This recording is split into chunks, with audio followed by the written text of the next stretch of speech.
2 ni gani ni hapa?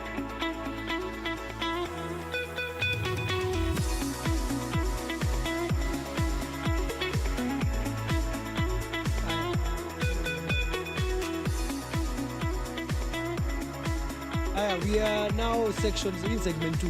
This is the second segment. Now I need to speak in English, proper English. You know, Lugano has tried with Swanglish. Now it's with the chairman, a friend of ours. Second time you're here. Last time you were inside, you had an afro. I didn't have hair. Now I have an afro, you don't have hair. We switched. Auka, karibu sana. Thank you. Nondies at 100. Yes. We just start. What does it mean for you as chair to be overseeing Nondies at 100? What a privilege, What a privilege, what an honor. Very, very humbling that I happen to be the chairman at the club is turning to 100 years. You know, it's an extremely amazing moment for the entire club, you know, for the rugby fraternity in general. And I was having a chat with someone earlier today, and I'm saying, you know, turning 100, especially in rugby, is not just a huge milestone for rugby in Kenya, but I think globally, I don't think we can mention very many clubs or very many unions that are more than 100 years old. So 1923 to date, I think speaks volumes to the character of the club, to the heritage of the club, to where this club has come from and where it is now. And I've kept on saying that our role now is to prepare this club for the next 100 years. And we hope that this club will exist 100 years from now. I have a very strong feeling that it is going to exist. First, a toast to the 100. To the Thank you. To the centenary. To the centenary dinner. The real 100 is happening next year, no? It is, Mato, and I'm very impressed that you've actually mentioned, you've pronounced centenary properly, I actually knowing did. where you come from. Yeah. That's Bagari. yeah, so we have a series of, you know, we're calling it the centenary celebration. Started this year all the way to next year when the club will be 2023, when the club will actually be 100 years old, the 100th birthday. So, you know, there's a lot of things we are doing around the club. We had the cow crap a couple of weeks ago. You know, we have a couple of dinners coming up. We are planning a cups dinner for all the Nondies members who've been capped. And, you know, quite a number of celebrations as we build up.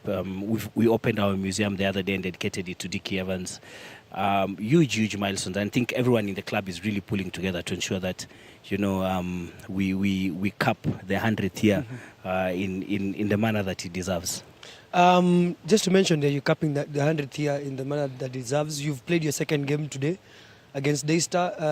Today was against USIU. Daystar was last week. Yeah, but same score, similar kind of score. Almost similar kind of score. And listen, if you look at where rugby has been over the last couple of years, the most affected clubs were community clubs. If you look at the clubs that were bottom of the table last year, I mean, you go Nondies, you go Impala, you go Nakuru, you go Kenya Harlequins, a bit of Mwamba.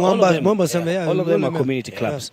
Simply because of the fact that, you know, the torrid time we went through, and we are not making excuses. The COVID period we went through really affected the community clubs. Sponsors pulled out. Partners were not able to meet their obligations and you know, stepped away from doing that.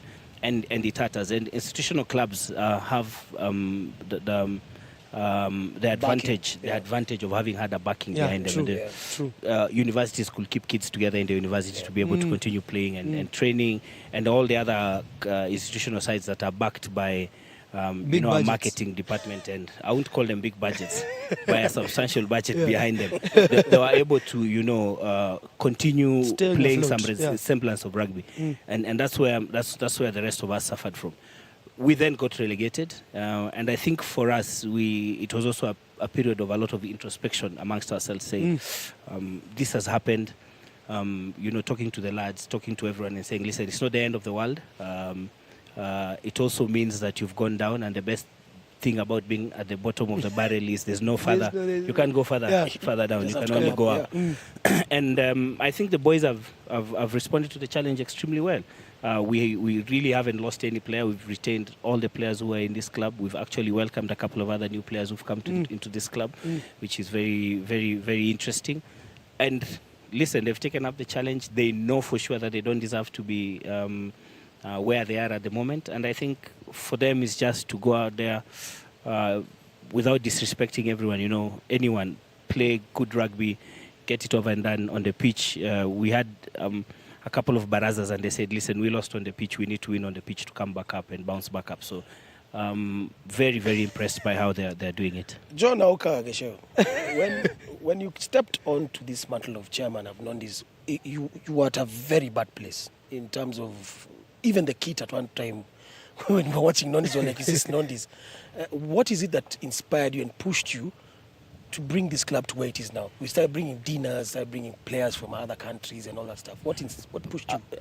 I won't take the credit for that. I think the credit goes to the entire fraternity. And I think what we've done as a committee and as the board members and as the leadership of this club was to allow each and every member of the club to come back to the club. And in whichever capacity that you could contribute to the club, please go ahead and do it. We gave you the space, we gave you the resources to be able to do that. And that is exactly what has happened in this club. So, and I don't want to call it success, but the path we are taking and the growth we are seeing at the club, there's baby steps we are making, is really quite a number of people pulling together. Like I said, the committee is doing a fantastic job. We have a board that has really, come to the party in terms of, what they need to do at the club.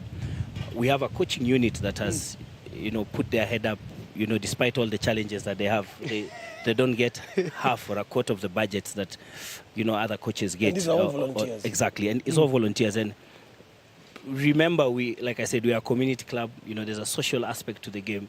And Nondies is one of the last clubs to really, for lack of a better phrase, accept that the game had gone commercial. We hung back a little bit. I remember when I came to this club, we'll train on Thursday and you're going to play in Nakuru. And then the team will be named and then we say, see you mates, catch you in Nakuru. Boop, everyone is going like, what do you mean catch you in Nakuru? And the farmers from Narok will turn up, the ones from Gilgil will come down, the rest, and everyone will come and play and move on. And for a long time, this club continued with that social aspect of it, and and until we got to a point where we accepted, listen, the game has changed. The environment has changed. Now we need to get a bus to take guys to Nakuru. There's young kids here. There's people who are not driving. There's all these people who need to be ferried. And it used to be a very interesting discussion, trying to, sit down and say, what do you mean you need to take people to Nakuru? Are they not driving? We can't just meet there by themselves. Yeah. And it took quite a while, for us as a club to say we are playing against people who are not just standing up on a Saturday afternoon to kick a ball around and spend some time. They're investing a lot of resources into it. And I think that shows in terms of how we've been the late adapters to accepting the commercial side of this game. That said, we are still trying and we think we found a formula between, saying, guys, we can't lose the ethos of the club and the values and the heritage that the club has always stood for. We have to accept we're in different times.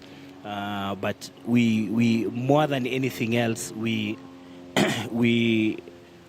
our biggest responsibility is to mold great men out of the boys that walk into this club and see them prosper in life and later.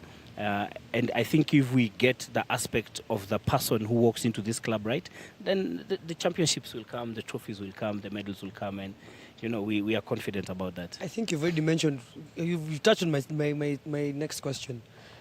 It's very impressive, I think I told you this during Flood, is that you've managed to retain 99% of your players, and I think the player you lost is only on loan. Yes. You've touched on it, but what is the secret? What is this? Because across the 40-something clubs in Kenya, I don't think there's anybody who has, I call them the ethos or the culture of Nondies. So I'm touching on it, but what is the secret? What is, as the chairman of the ship, what is this secret that makes Nondies stand out? If we go down to the championship, like Impala have lost like 90% of the players. But what is that keeps, what's that magnet keeps Nondies together? I think it comes first from really defining what you want to achieve, where you want to go, how you want to do it, what you are all about. And 100 years of an existence of a club there's a lot of heritage there. Yeah, true. So again, true. I say this, I don't think, the leadership or the chairman or the current board can take a lot of credit for that. A lot of it is borrowed from those who came before us. from those who laid down the values of the club. And a lot of it is us then saying, this is what the club is all about. We've made decisions not to accept players who are Kenya players, because we said, listen, you will disrupt what we think we are trying to build here. And, we sit down and we have very, very serious deliberations. We have very serious discussions. We have very heated arguments, and a big player says, listen, I've put my hand up and I want to move to Nondies. And, there's the coaching staff telling us, listen, with what we are doing and how we know this person to be or how we know these people to be, the toxicity, we don't require it in this club. They are amazing players. They are very great. We're building something here and we don't think that they will come and add. We think they will erode onto it. And we've stuck to our guns. I think maybe the relegation is part of that, those decisions that we've made. But I really believe that in the long term, if we continue in the path that we are going, if we continue being grounded how we are grounded, if we continue doing the right things, and you know how every coach says, believe in the system, believe in the system, believe in what you're trying to do, and we are believing a lot in what Nondies is all about, and hopefully we will see the results speak for themselves. Let's talk about the dinner. It's happening tonight, and for those of you who will be watching later, these things happen, especially for the homeboys and Mwamba fans. These things actually do happen, and you can actually do it. You can get inspired. Let's talk about why you do these dinners. What is it? What are they for?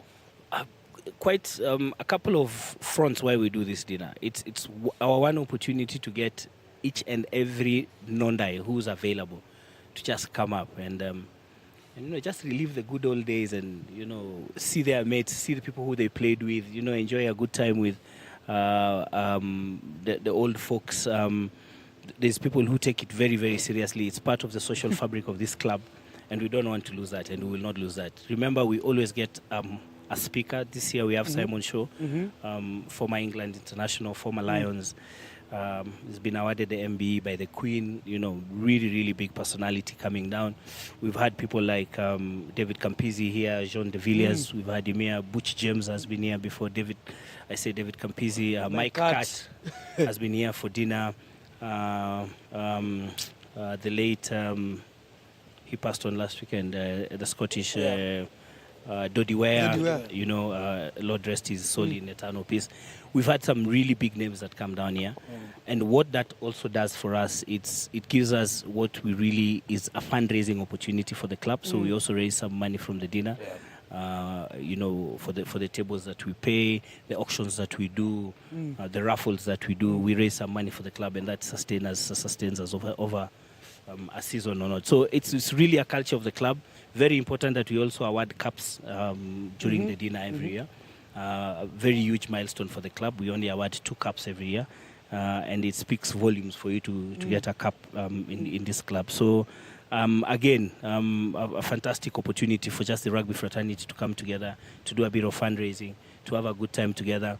I must add that before this year, it's been a men's dinner. Yes, that's and this is the first time that we're actually opening it up, and our spouses, our partners, our wives have been invited for the first time in 100 years of this club. I really want to hear what they have to say about it.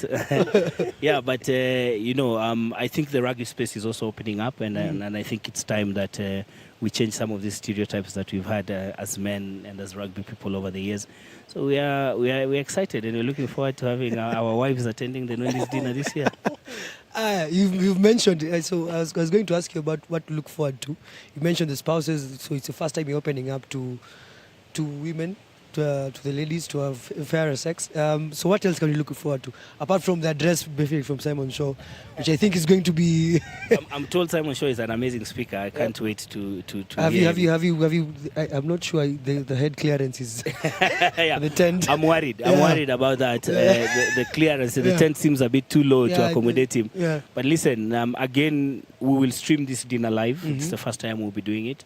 Nondies has a huge fraternity, a huge community in the diaspora outside of the country, outside of Nairobi, and for the first time we'll allow them to be part and parcel of the dinner. This is going to be on what channel? We're doing it on YouTube. We've shared a link. It's on the Live Eye platform.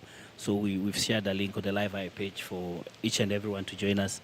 and be part and parcel of the dinner and just enjoy a nice evening of bonding and camaraderie and lovely and fun times together. So there are raffles and... There's raffles, there's a few auctions to be won, raffles to be done, and all those go back into, raising funds for the club and, just ensuring that we can have a penny or two in our pockets.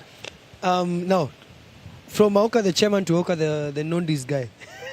I want to do just Are before they you different? move. Are they different? Yes, they have to be different. Auka the chairman is Auka the is a chairman is leader. is a leader, and then there's Auka the Nondies guy who sings. Because Nondies is turning 100. You've been in this club 2002? 70 years. 20 years. Longer than most of the players that 20 years. Some were not born. Yeah. Your fondest memories of Nondies? Jeez, it's quite a number.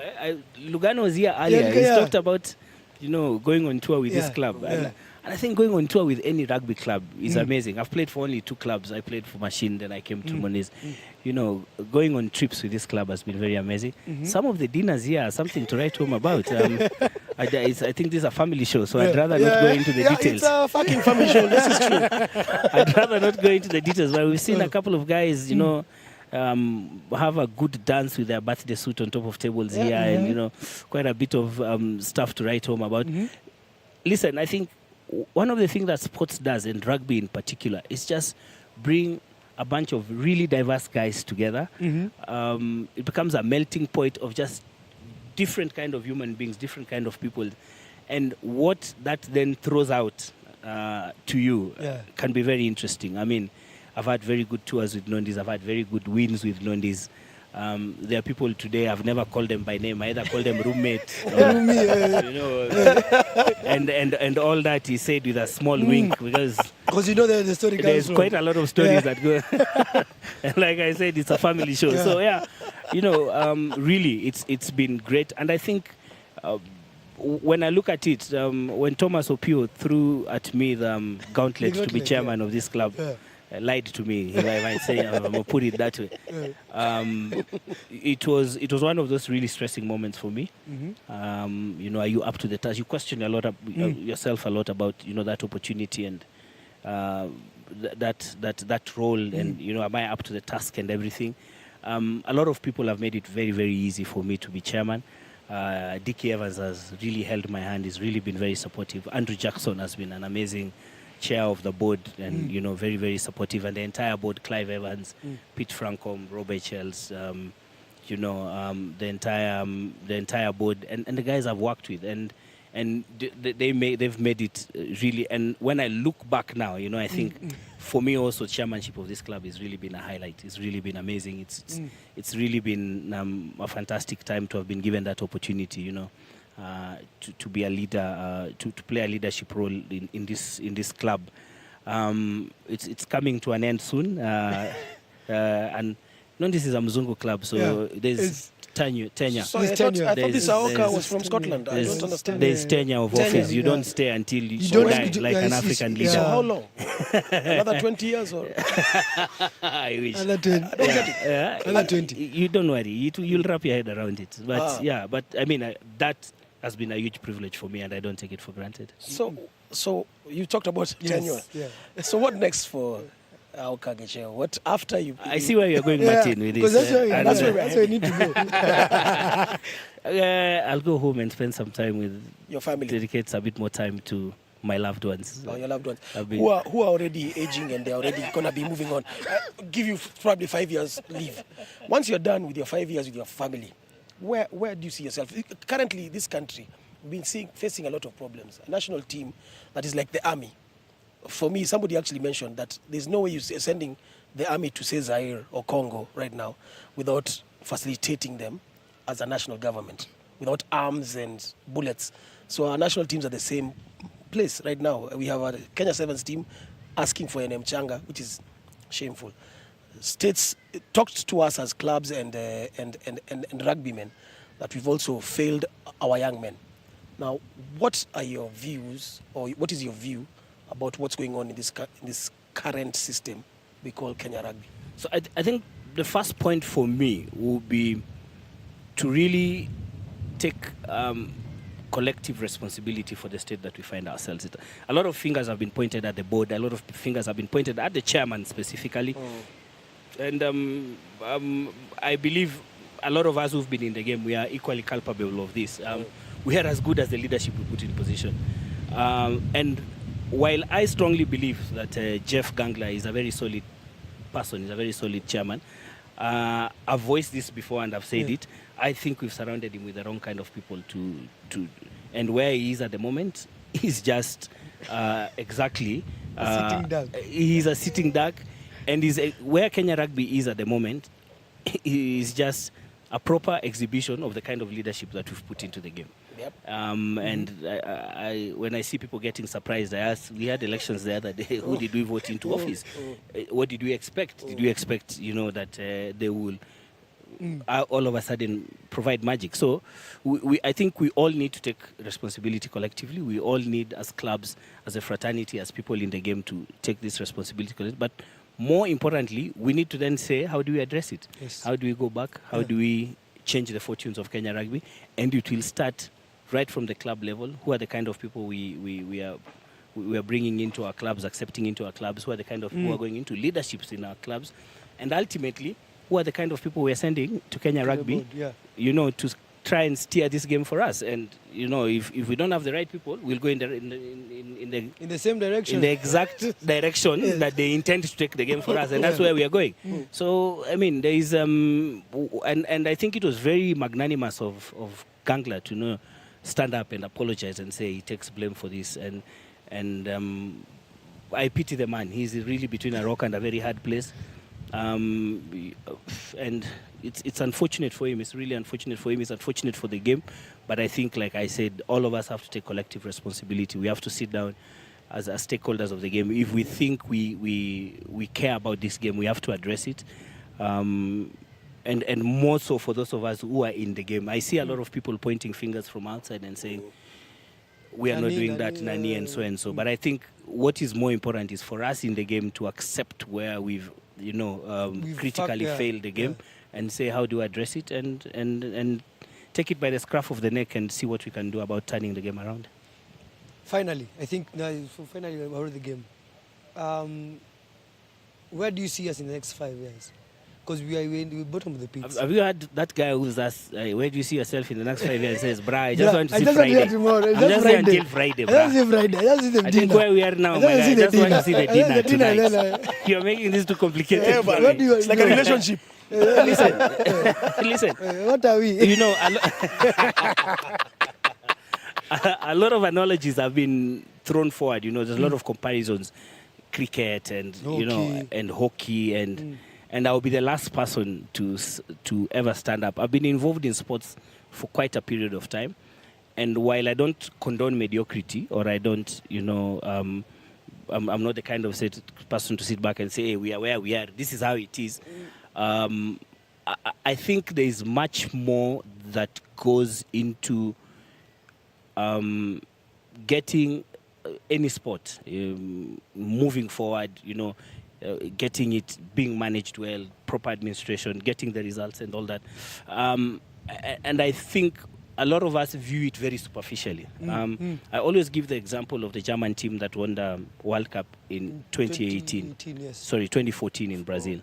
If you go back and you read about the plans and where they started, and how they lost the World Cup in 2006, and they decided this is an aging crop of players, and they had hosted that World Cup and said we'll let them go and we'll do this, and they knew the World Cup was in Brazil. We're going to shoot for this World Cup, and this is how we are going to shoot for this World Cup with this kind of players, and they brought them in through the system, got them to play the kind of football they wanted to play.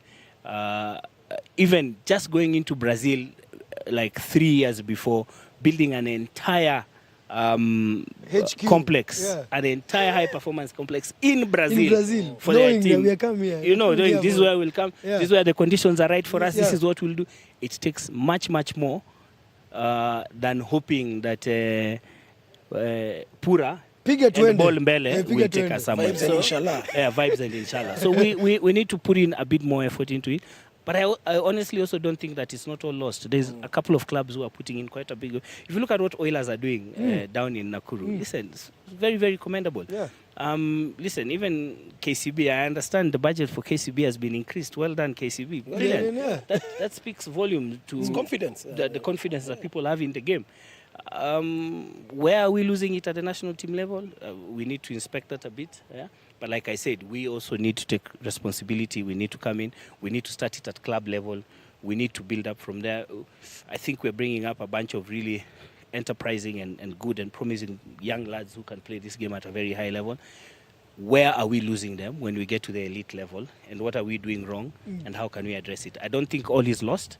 I think we again, rugby is a game of testosterone. So I think a lot of us, we are not talking to each other. We are talking at each other.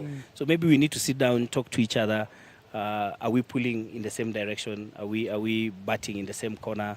Where do we want this game to go? And do some really hard soul searching. But I think this game we still have it in us to turn things around and just to get it going and get ourselves back where we deserve to be, or where we think we deserve to be. Do you think it's a thing about changing the way we communicate and how we view the game? We've been very negative. We've been pushing a lot of our dirty linen out there, online especially. Oh, listen, you don't know about pushing dirty linen. Go to other sports, bruh. Go to soccer. Go to. I didn't say anything. Just go to other sports. But, in my view, that has always been one of our weakness. That we know Martin is not good for the game, but because he's our guy, it's a guys. Watch him see. So to pig. And I think we need to, like I said, we need to start having some tough conversations with ourselves. We need to start looking at ourselves and asking some of those tough questions and saying, what's happening here? Is this the right person for the game? This dilly-dallying and pussyfooting around each other for far too long is what has gotten us to where it is. Okay. I sat in a forum where I once told people, some of the people that clubs send to Kenya Rugby are people who clubs do not need at the club. They're rejects. This guy, we don't need him here. He's not good for us. We know he's bad for the club. We know he's bad for rugby. Let's take him to the union. Send him to the union so that he doesn't bother us. And we are reaping exactly what we saw. Exactly. Okay, because I know you're going to brush your tax. It's the one thing you're looking forward to for this dinner. There's the last question. Like every dinner, I'm looking forward to a nice time. I'm looking forward to more war stories. This is where we create the war stories where that we trade on Thursday evening and say, hey, uliona venye Mato alifanya? Uliona vile alitoa nguo? I'm looking forward to it's not a real story, but they don't remove clothes. They just come off. They remove fall other off. people's clothes. They fall off. I remove other people's clothes. Was that agenda? You can't even look anyway. That's why we're struggling with Martin. Looking forward to Simon Shaw speaking to the club and to the rugby fraternity in general. I must also mention that we'll also have Krista Cullen speaking. We'll also have Krista Cullen speaking tonight. Krista Cullen is the sister of Gray Cullen, who played rugby for Nondies in Kenya. Yes. The sister played hockey for Team GB, 3 Olympics, won a bronze and a gold. So she's established. And I think for us also, and I should have mentioned this, she'll also be speaking tonight. Again, the first lady to speak at this dinner, and I think she deserves it. It can't get bigger than that. That's an Olympian. That's an Olympian and a gold medalist for that matter. Umbachi is also an Olympian, but look at where he is now cooking. But look at Krista, she has something to show for. What? That's your player speaking, but Auka? But we're looking forward to a really lovely evening tonight and, creating memories and friendships for a long time to come. Just one thing about culture. I wanted to ask this. We need to spread this whole thing. What does it take to get capped by Nondies? It takes a lot. I mean, I think there's a whole matrix of stuff. I think, your commitment to the club, it's not necessarily your commitment to the pitch. It's both on and off the pitch. Your longevity in this club, your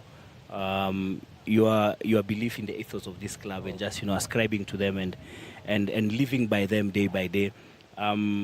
Listen, every year we've capped two people. So I don't think there's more than 200 people capped at Nondies. I don't think there's more than 50 living at the moment. So it's a very, very elite club. Wow. Are you going to be capping some ladies? Why are you trying to take the thunder away from me? Can we end this show now? Chairman, I'm just asking. Can we end this show now? That's what We are done. Yeah, Thanks. Zima Benito, thank you. Bye-bye. No, but Auka, thank you very much. Thank you for making this possible, for hosting us here. And I'm anytime. looking forward to proper English. Your pictures have never looked this good. Hey, Oh my Your Bana, look, English, you made English has Lugano. never looked this Hey, good. you made Lugano look Bana white. Fantastic. Thank you very much. Karibu sana. Asante Sana sana. is still heckling us from outside. Cheers. This is the For hecklers one that we're last being time. heckled by the. Kwisha. Kwisha, Tumetoka tumetoka nje. nje. Thanks.